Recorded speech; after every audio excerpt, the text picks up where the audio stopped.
You're going to see Rishi Sunak, the British Prime Minister, while you're here. Are you going to mention that you've just been, in a poll, named the third most popular global leader while he languishes at number 10, and that you also made Time magazine's 100 most influential people? And in fact, the Prime Minister of Australia, and in fact, the Prime Minister of Canada, Justin Trudeau, said that you were effectively a progressive champion around the world. I mean, it's been a good couple of months for you, Prime Minister. Well, Prime Minister Trudeau was very generous in his comments. I wasn't aware that I had been named or that he was writing the citation until it was pointed out to me by the media.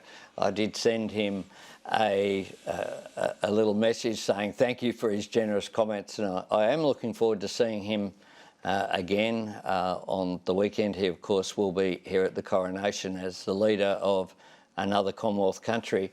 As for the first, that's the first I've heard of it, but I won't be raising that with Rishi Sunak. This is my third meeting with him, and we'll be talking about the free trade agreement that can make an enormous difference for Australia and for the UK, about how we can have mutual benefit from increased economic engagement.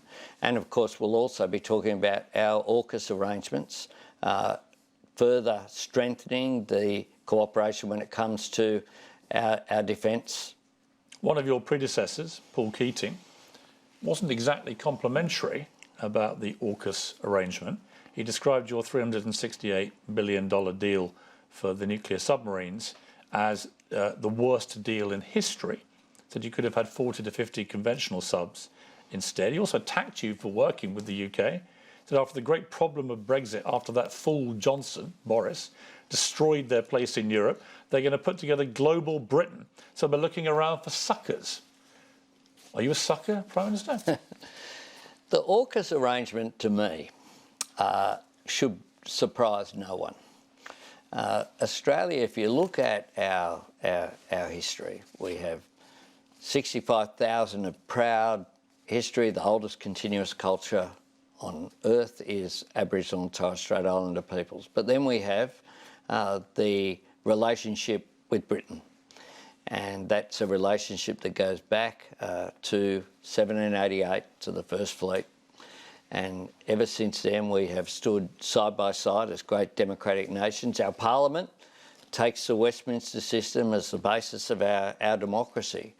And we have common interests, of course, since the Second World War, in particular, under Labor's Prime Minister John Curtin.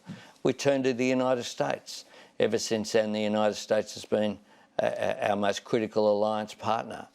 So getting greater cooperation between Australia, the United Kingdom and the United States, not just in Australia being able to build our own nuclear-powered submarines, is, to my mind, a very sensible thing to do in today's uncertain world. And I know former Prime Minister Keating made some colourful comments. I have every respect for Paul, but on this I just disagree with him. Was Brexit a good idea? That was a matter for the United Kingdom. So was it a good idea?